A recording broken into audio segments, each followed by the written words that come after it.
Okay, let's be honest for a second. When we talk about these huge success stories, these empire-building kind of tales, we always talk about really noble motivations. Hmm. It's always passion or vision or this desire to make the world a better place. Right. It looks great on a motivational poster. Exactly. But Okay. today we're looking at a fuel source that's a lot grittier. We are not talking about saving the world. We are talking about spite. Pure high-octane spite. And it is a surprisingly effective motivator. It really is. Yeah. There's that saying, success is the best revenge. But in this story, revenge didn't just come after the success. It literally engineered it. We are, of course, talking about the story of Ferruccio Lamborghini. Hmm. And the source material we've pulled for this deep dive is a really interesting mix. We've got an analysis of that 2022 movie Lamborghini, The Man Behind the Legend. Right.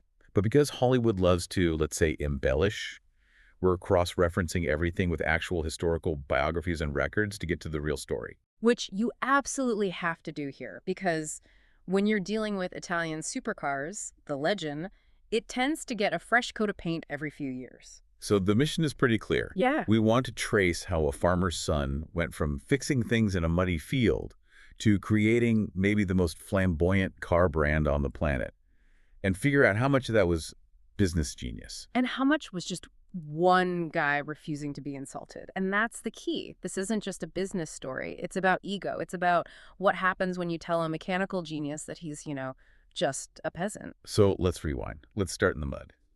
1916, northern Italy. Ferruccio Lamborghini is born. And the source material paints this classic picture, right? Great farmers for parents, living off the land. But Ferruccio, he wanted nothing to do with it. Yeah. Not at all. And this is the first real insight into his psychology. He's surrounded by nature, by soil, but he doesn't care about the crops. So He cares about the machinery used to harvest the crops. the source mentions he was always asking his dad, how does this work? Why does this move? Right. He's the kid taking the tractor apart while his dad is trying to plow the field. But it gets more serious. When World War II breaks out, he's drafted into the Italian Air Force. And this part, the movie kind of speeds through it. Yeah. But the historical sources say this was basically his university. Absolutely. He was a mechanic, not a pilot, Right. stationed on the island of Rhodes. And the situation there was, well, it was dire. They were isolated, no spare parts. If an engine broke, you couldn't just order a new one. They had to make it work. You had to make it work, or you didn't fly. And that's where he learned improvisation under incredible pressure. He mastered it. Taking a piece from a truck to fix a generator, that sort of thing. Exactly. And that idea, taking something broken or discarded and making it stronger, Yeah. that becomes the foundation for his entire fortune. Which brings us to 1945. War's over.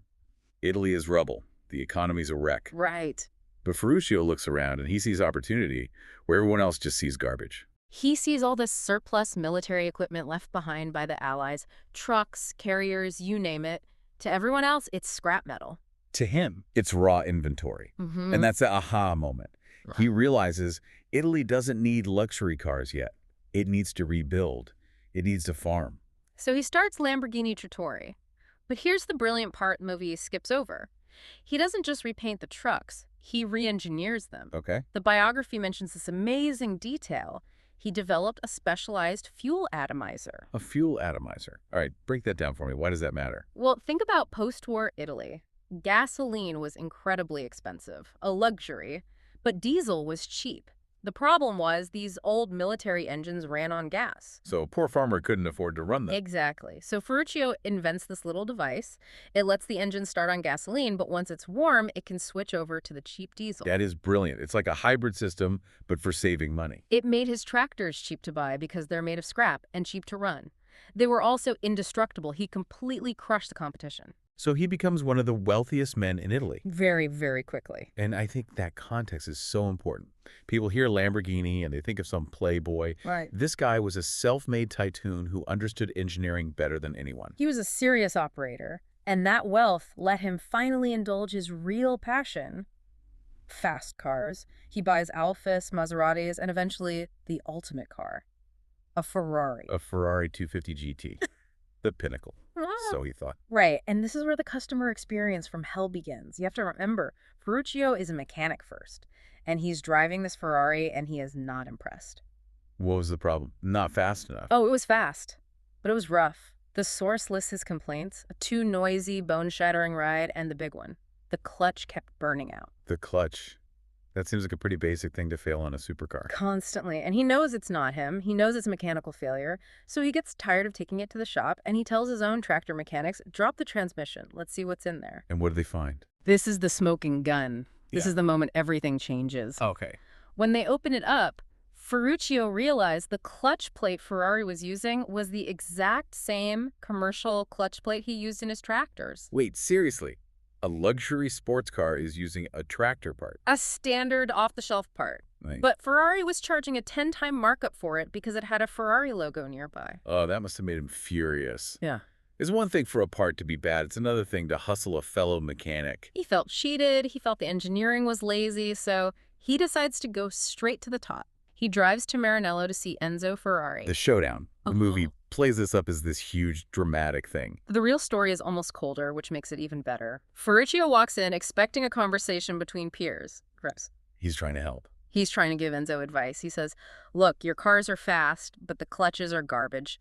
I figured out the problem. He's offering him a free fix, basically. He is. And Enzo believed he was a god, and he did not take advice, especially not from a guy who builds farm equipment. He looks at Ferruccio and delivers the insult that changed history. What did he say? He said, the clutch is not the problem is you. You don't know how to drive a Ferrari. Ouch. And then he twists the knife. He says, you stick to driving tractors. Leave the sports cars to me. Stick to tractors. That is so dismissive. For 99% of people, that's it. Story over. You go home. But for Ferruccio, that was the starting gun. He drove home and basically said, fine, I'll build a car that actually works, and I'll show him that a tractor mechanic understands engineering better than he does. And this is the birth of Automobili Lamborghini. But it wasn't just about building a copyright. He had this specific anti-Ferrari vision. This is crucial. He didn't want to beat Ferrari at racing. In fact, he strictly forbade racing. Which is wild for an Italian car company in the 60s. Racing was everything. Win on Sunday, sell on Monday. Ferruccio thought racing was a waste of money and dangerous. He said, I don't want a racing car for the road. I want a grand tourer. A car you could drive from Rome to Milan at 150 with the air conditioning on without your fillings rattling out. He wanted refinement, perfection. Right. The car Enzo refused to build. Exactly. So how do you do that? You're a tractor guy. You can't just sketch a V12 on a napkin. You need talent. And this is where his business genius comes back. He knew there was unrest at Ferrari. Enzo was a notoriously difficult boss. There was this famous walkout, the Palace Revolt, where a bunch of his top guys quit. Ferruccio goes headhunting. He hires them. He hires the Palace Revolt crew. He gets Giotto Bizzarini, Ferrari's top engine guy. He gets Gianpaolo Dallara, a brilliant young engineer. These were guys who were young, hungry, and this is key. They also had a bone to pick with Enzo. He assembled a team of Avengers fueled by spite. Basically. And the deal he made with Bizzarini is legendary. The source says Ferruccio paid him a fee, but promised a bonus for every single horsepower the new engine made over the Ferrari engine. That is a fantastic incentive. Make it stronger, and I'll make you richer. And it worked. The Lamborghini V12 they built was a masterpiece. Smoother, more reliable, and way more powerful than anything Ferrari had. And they launched the 350 GT in '64. Yes, the first production car. A little weird looking, frankly, with these buggy eyes. Yeah. But it drove beautifully. It had independent suspension, something Ferrari didn't have. It was comfortable. It proved he could do it. But the 350 GT was just the warm-up act. We have to talk about the main event, the car the source calls the nuclear moment. The Miura. The Miura. This is arguably the most important sports car ever made. It's the car that invented the word supercar. Why? What made it so revolutionary? Okay, so context is everything here. Before the Miura, all high-performance road cars had the engine in the front.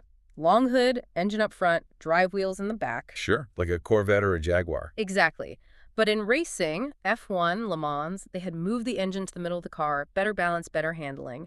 But everyone thought it was too loud, too hot, too complicated for a street car. So Lamborghini's young engineers, Dallara and the others, they start working on this secret project after hours. Yes. Ferruccio didn't even know about it at first. They wanted to put a race car on the street, so they designed a chassis where the V12 engine was mounted transversely. Transversely.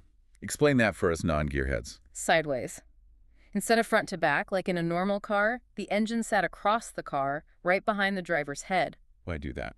It kept the car incredibly short and compact. It was like wearing a backpack full of horsepower. When they showed the chassis to Ferruccio, he was skeptical. But he gave them the green light, thinking it'd just be a cool marketing stunt. And then they put the body on it. Wow. Martello Gandini designed the shell. And when they unveiled the Miura in Geneva in 1966, it just stopped the world. What does it look like? A spaceship. It was low, wide, aggressive. It didn't look like a car. It looked like a predatory animal waiting to pounce. And the name, Miura, that's a fighting bull, right? Yeah. Yes.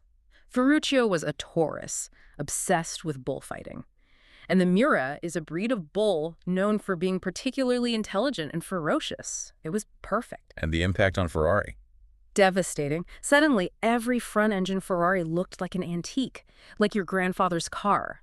Enzo was forced to react. He had to start building mid-engine cars just to stay relevant. The tractor maker had literally changed the architecture of the sports car forever. That's the peak. That is the ultimate I told you so. But the story takes a turn here. This isn't a fairy tale. No.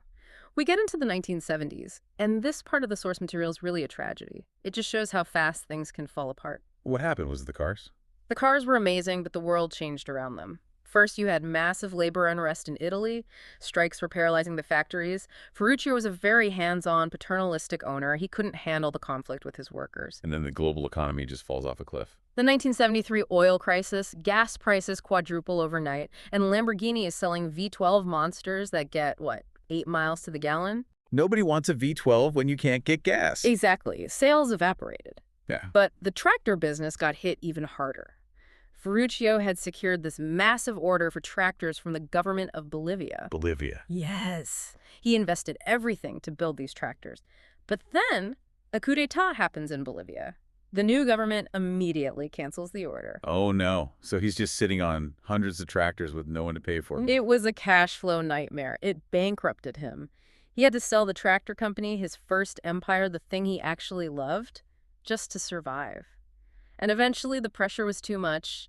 He sold his stake in the car company and walked away. That's painful. By the late 70s, Ferruccio Lamborghini no longer owned Lamborghini. He lost it all. The brand, the factory, he was out. But his retirement, surprisingly, it doesn't sound like he was bitter. No, that's the beautiful part. He retired to an estate, he went back to farming, he started a vineyard and made wine. I read he named one of the wines Blood of the Miura. He did. He kept the spirit. But he seemed to find peace. He said the car industry had become too corporate, too focused on finance instead of mechanics. He went full circle, back to the land. There's a note here about the movie versus reality. The film makes it seem like he was always looking for Enzo's approval. Yeah, that scene where they nod at each other across the street, pure Hollywood. In reality, they never spoke again after that first fight. The rivalry was cold. But the philosophical split between the brands remained. Absolutely. Ferrari is still racing DNA. Lamborghini is road luxury and shock value. That DNA is still there. You buy a Ferrari, you're buying a precise instrument. You buy a Lambo, you're buying a riot. So when we look at this whole life, what's the blueprint we're taking away from this? I think the source boils it down to 3 really powerful lessons. The first is about criticism. Insults can be fuel. Right. Most people let an insult stop them. They think maybe he's right. Ferruccio externalized it. He used it as a challenge. He wanted to prove the expert was wrong. It's weaponizing your ego. It is. The second lesson is about using what others see as waste. The scrap metal for the tractors. Exactly. Or even the engineers. Bizzarini and Dallara were scrapped to Enzo. He discarded them. Ferruccio saw their value and built an empire on things other people threw away. And the third? Know what you don't know? Ferruccio was a genius mechanic, but he wasn't a designer. He hired people smarter than him, and, this is the hardest part, he got out of their way. He didn't try to draw the Miura himself. No, he set the vision, make it fast, make it comfortable, and he let the talent execute. That takes a different kind of confidence. A tricky balance. Enough ego to start the fight, but enough humility to let your team win it for you. Precisely. And that brings us to the final idea. That legacy is different from ownership. Ferruccio died in 1993. He hadn't owned the company for decades, but nobody says, I drive an Audi-owned subsidiary vehicle. No, they say, I drive a Lamborghini. His name is on the back. His spirit is in the engine. He won the history, even if he lost the business. What a story. From the mud of a farm to the posters on every teenager's wall. It really is. So here's the thought we want to leave you with. The source draws this great contrast. Ferrari made legends on the racetrack, winning inside the established rules. Lamborghini made legends on the road, by changing the rules entirely. It makes you ask, where are you trying to win someone else's race? Ferruccio knew he couldn't beat Enzo on the track, so he just refused to race. He built a new arena where he could win. And maybe more importantly, where in your life are you waiting for permission? Because Ferruccio Lamborghini didn't wait for an invite to the supercar club. He kicked the door down with a tractor. And the automotive world is a lot more interesting because he did. Thanks for listening to The Deep Dive. See you next time.